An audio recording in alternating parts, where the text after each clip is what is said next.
After studying this module, we shall be able to know the meaning of staffing and its nature, learn the meaning of recruitment, sources of recruitment, and the selection process, identify various objectives of staffing, evaluate the importance of staffing, and analyze recent trends in recruitment.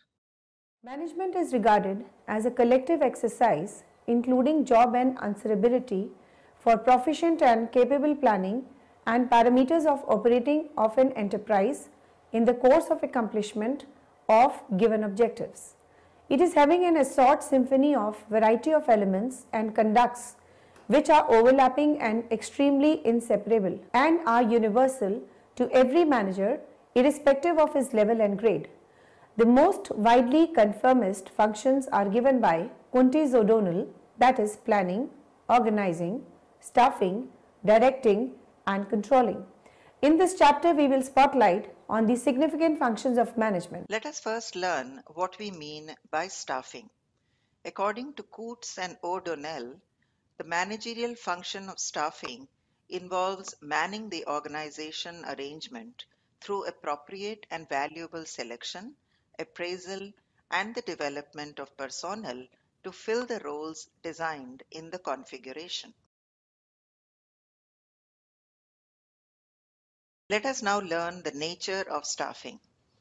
Staffing function is a pervasive and continuous activity required at all levels in the organization. Staffing is a vital managerial function. The action of other managerial functions depends upon the manpower which is reachable through staffing function. Putting the right men on the right job can be done resourcefully through suitable recruitment procedures and then finally selecting the most pertinent candidate as per the job analysis. Human resources can be competently managed by an appropriate procedure, that is recruitment, selection, appointment, training and development, reward, etc. Direction function is carried out by all managers and executives at all levels throughout the working of an enterprise, and a subordinate receives instructions from his superior only. Staffing is fundamental managerial function. It is the most critical managerial act besides planning, organizing, directing and controlling. The act of these functions depends upon the manpower which is reachable through staffing functions. Staffing is a pervasive action. It is indigenous function and is carried out by all managers in all types of concerns where business activities are carried out. Staffing is continuous activity. Staffing function persists all the way through the life of an organization due to transfer of promotions. Staffing function is competent management of personnel. Human resources can be competently managed by an appropriate procedure, that is recruitment, selection, appointment, training and development, reward, etc. Staffing helps in placing the right men at the right job. It can be done resourcefully through suitable recruitment and selection procedures and then finally selecting the most pertinent candidates as per the job analysis. Staffing is performed by all managers. Staffing function is usually performed by the top management. In small and medium scale enterprises, it is performed predominantly by the human resource department in order to bring impartiality and exactness. Following are the objectives of the staffing function. Firstly, staffing comprehends the manpower planning so that people are accessible at the right time and right place. Secondly, it aims to correspond employee skills with essential tasks in the most cost-effective ways. Thirdly, it examines the skills and needs of staff members as well as their passions and eccentricities in order to find the most outstanding potential fit. Fourthly, it recognizes the issues related to job analysis and the uses for which it is undertaken. After learning the nature of staffing function, let us now glance at the importance of staffing. The staffing function is strongly related to other managerial areas of business. The competence of other managerial functions depends on the efficiency of the staffing function. Under staffing, an effort is made to identify the people who hold the right combination of skill, ability, viewpoint, and interest. It is concerned with the development of the skills through training and creating continued association with the organization. Staffing ensures the right number of personnel, thus avoiding high labor cost. It ensures abundant and right supply of people. It indicates in advance the scarcity of personnel and ensures better utilization of resources. It improves job gratification and morale of employees through a process in which there is purpose appraisal along with fair reward for their input in work, resulting in elevated morale and efficiency.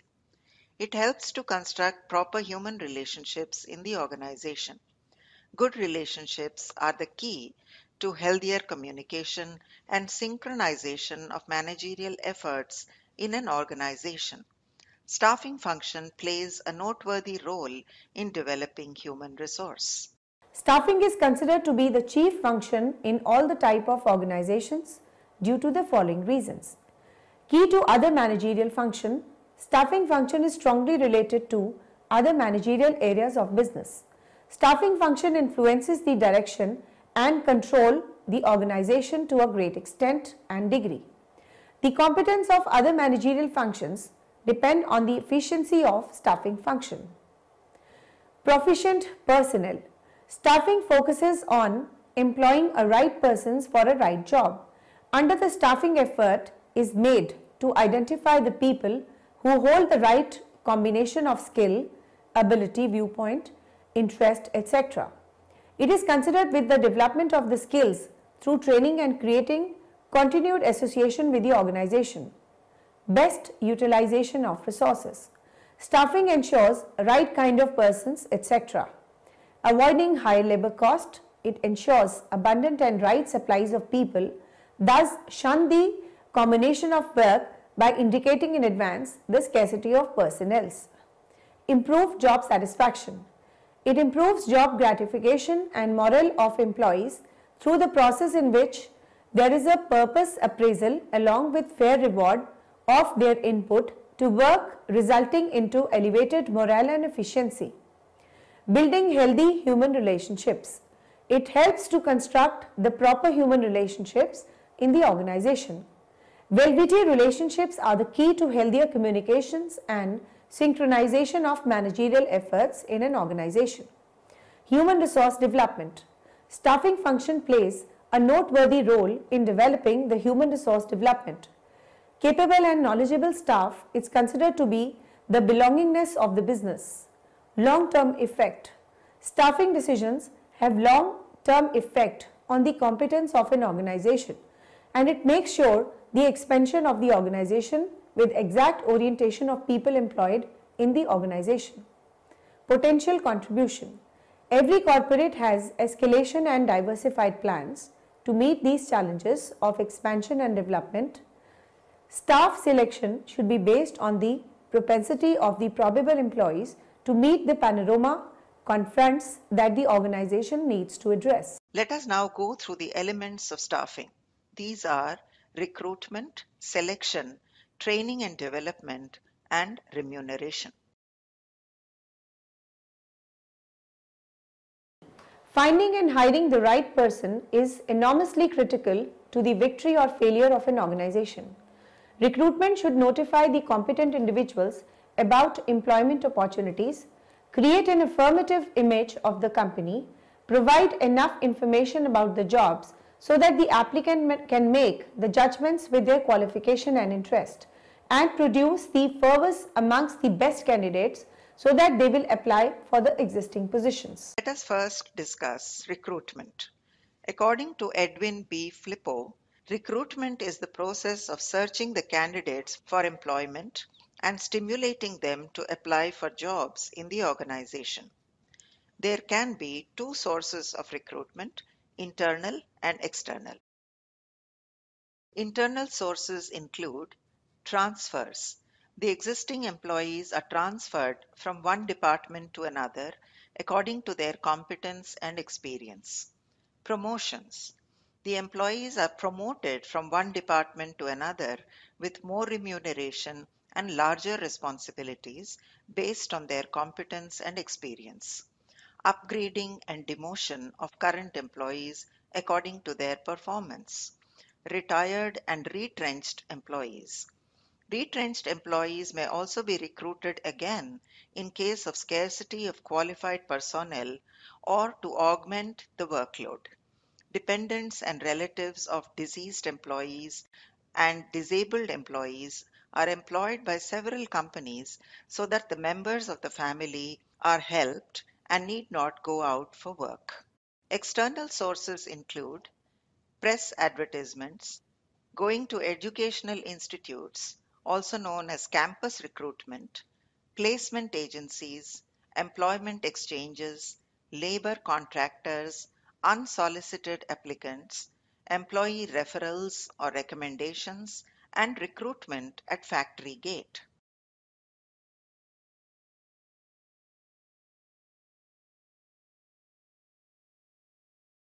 Some internal sources of recruitment are transfers.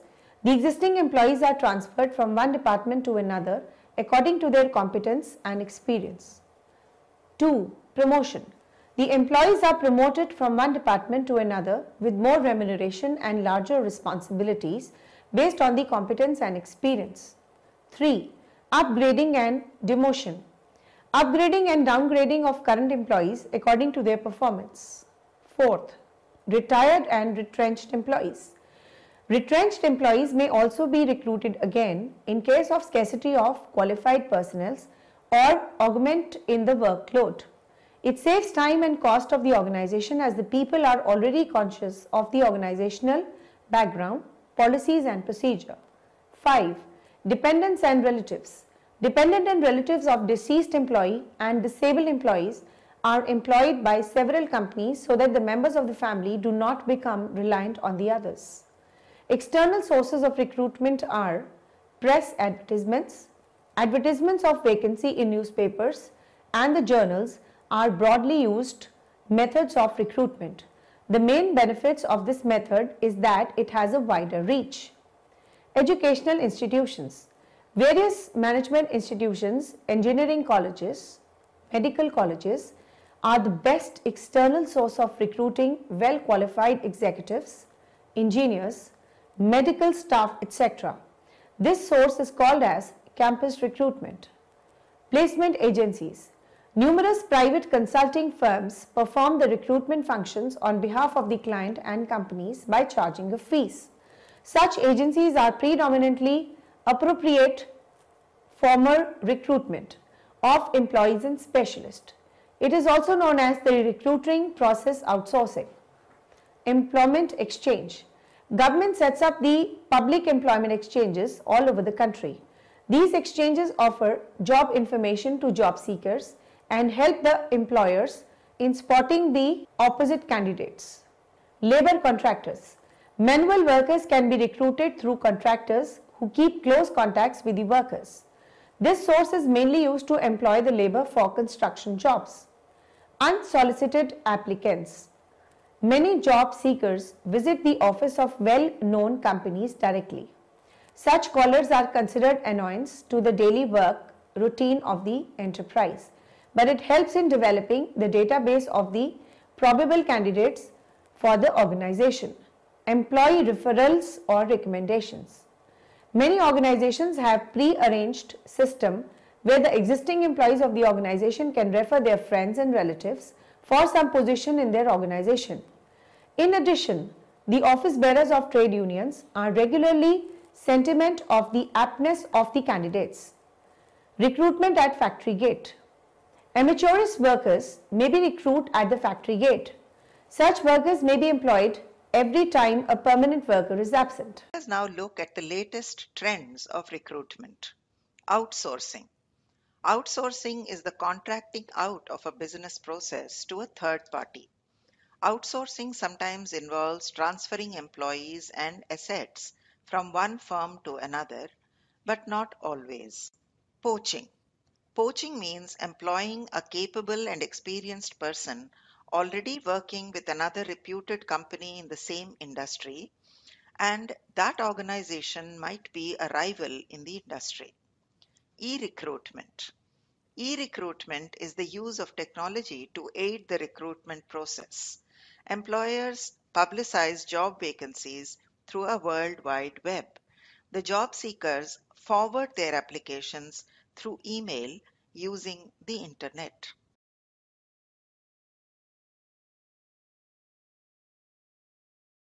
Outsourcing. From more than a decade now in India, the human resource processes are being outsourced. A company may be get required the workforce from outsourcing firms.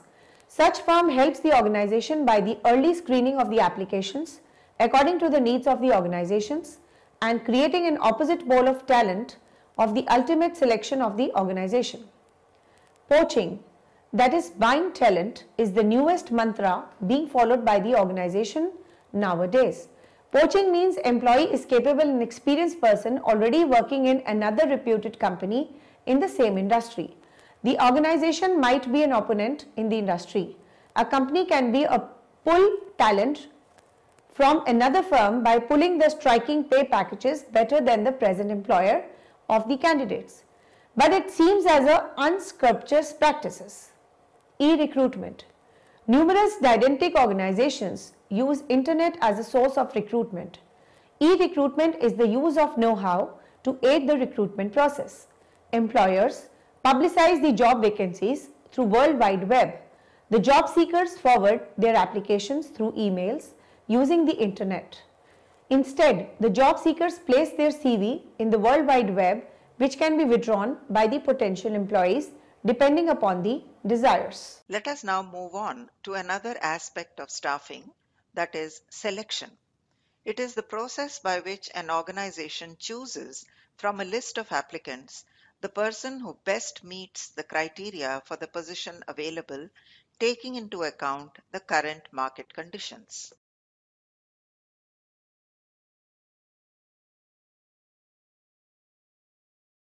The process of selection involves a series of steps. These are: the first step involves the application. Applications are the preliminary point of the selection process, providing an accurate information needed for assessing the candidate's aptness. The second step is the preliminary interview. The preliminary interview is often held in case of at the gate candidates. This interview is typically of a short duration and aims at gaining basic information with a view to recognize and weed out incompetent and ineligible candidates. The third step includes the screening of the applications.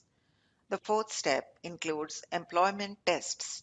An employment test is a mechanism designed to assess selected qualities and abilities of a potential incumbent in terms of job specification. It may be of various types like intelligence test, interest test, aptitude test, etc. The fifth step is face-to-face interview. The interview enables the person responsible for hiring to view the candidate and to assess his behavior directly. Being a two-way communication, it also authorizes the applicant to ask questions about the job and the organization. The sixth step is the reference check. At this stage, employers cross-check the information given by the candidates through references given by him or her in the application form. The next step is the actual selection. This is the last stage. If a candidate successfully crosses all the hurdles given above, he would be acknowledged as selected. An appointment letter is given to him stating the terms of employment, pay scale, post on which selected, so that he can formally join the organization. Let us now move on to the next element of staffing, that is training. Training is the practice of enhancing the skills, capabilities, and awareness of employees for doing a particular job. Training process molds the thoughts of employees and leads to efficient performances by them. It is an uninterrupted and ongoing process.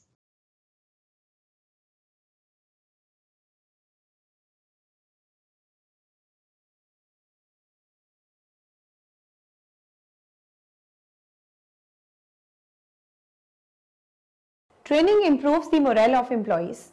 Training assists the employees to get the job security and job satisfaction. The more satisfied the employee is, the better is his morale. It makes the process of management require less supervision. A well-trained employee will be well conscious with the job and will not now as much as supervision. Consequently, there will be a less wastage of time and efforts, fewer accidents. Errors are likely to happen if the employees be deficient in knowledge and skills required for doing a particular job. The more trained an employee is, the less is probable of committing the accidents in job and more proficient the employee becomes. The chances of promotion are increased. Employees acquire ability and competence during training. They become more entitled for promotion. They become an asset for the enterprise.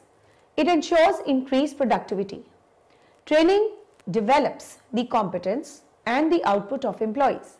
Well-trained employees show both magnitude and excellence performance. There is a less wastage of their time, money, resources if employees are appropriately taught. Let us now look at the various methods of training. Basically, there are two techniques of training: on-the-job training and off-the-job training. On-the-job training includes orientation training, which involves showing new workers how to perform their jobs carefully and competently. Job instruction training, or JIT, consists of 4 steps: preparing the trainees by telling them about the job and surmounting their uncertainties, presenting the instructions, giving indispensable information in a transparent manner, having the trainees try out their job to exhibit their understanding, and placing the workers on the job. Apprentice training. People seeking to enter skilled trades are frequently required to undergo apprenticeship training.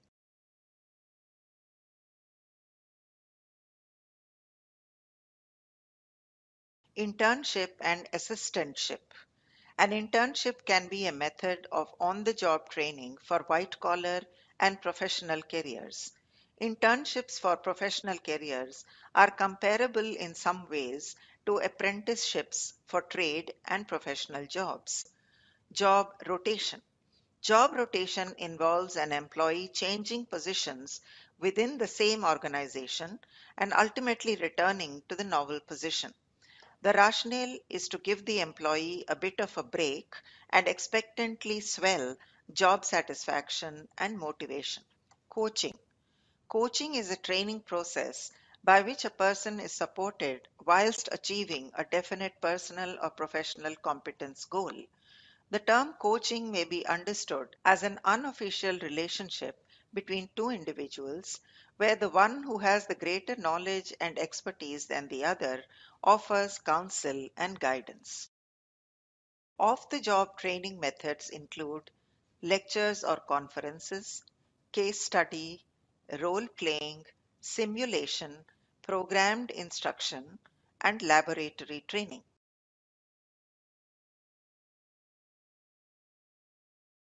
Lectures or conferences.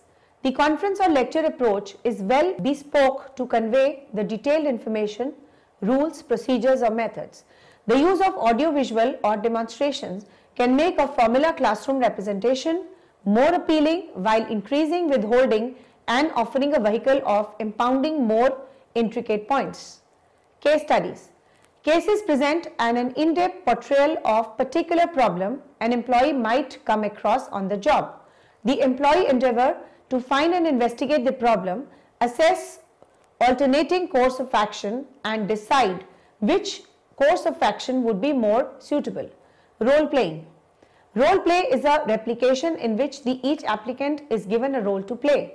Trainees are given with some information related to explanation of roles, concerns, objectives, responsibilities, emotions, etc. Simulations. Any training activity that is unambiguously placed The trainee is a simulated environment that closely mirrors the actual working conditions can be considered a simulation. Programmed instruction. This practice can be in form of programmed text or manuals, though in some organizations teaching machines are employed. All programmed instructions approaches have general characteristics. They compress the material to be learned into extremely organized, logical sequence which necessitate the trainee to act in response. Laboratory training.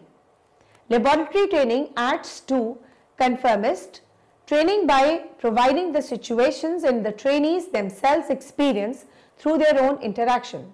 Laboratory training is more concerned about altering the individual behavior and thoughts.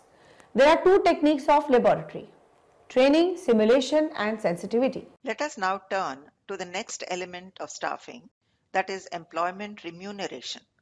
Employee remuneration refers to the reward or compensation given to the employees for their work performances. Remuneration provides basic attraction to an employee to perform the job efficiently and effectively. Remuneration leads to employee motivation. The basic types of employee remuneration are time rate method. Under time rate system, remuneration is unswervingly allied with the time spent by an employee on the job. The employees are compensated at a fixed, pre-decided amount, hourly, daily, weekly, or monthly, irrespective of their production. Piece rate method.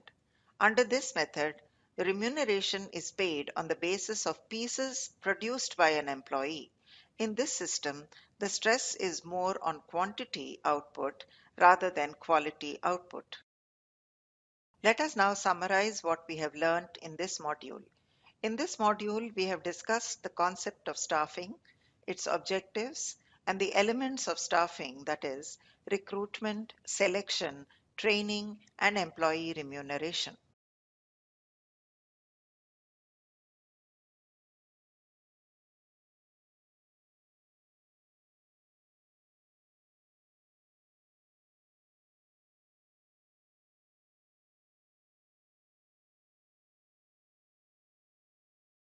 Staffing is an exercise by which an organization creates a pool of applicants and makes a selection from that pool of given to right person to a right place at a right time so as to enhance the organizational efficiency. Staffing is a fundamental function performed by all the managers. It is an omnipresent and uninterrupted function that helps in placing the right number of people at right place. Staffing helps in enhanced utilization of resources, improved job satisfaction, human resource development, and builds the healthy human relations. Recruitment is a predetermined process that administers how a position is to be filled. Every organization has the option of choosing the candidates from two sources: internal and external sources. Outsourcing, poaching, and e-recruitment are some of the latest trends in recruitment. Selection is the process by which an organization chooses from a list of applicants the person who best meets the criteria for the present position offered. Selection process involves many steps like application blank, interview, employment test, reference checks, etc. Training is the procedure of enhancing the skills, capabilities, and awareness of employees for doing a particular job. There are numerous techniques of training. Some of them are on the job and some of them are off-the-job training methods. Employee remuneration refers to the compensation given to the employees for their work performance. There are mainly two types of calculating employee performance: piece rate and time rate.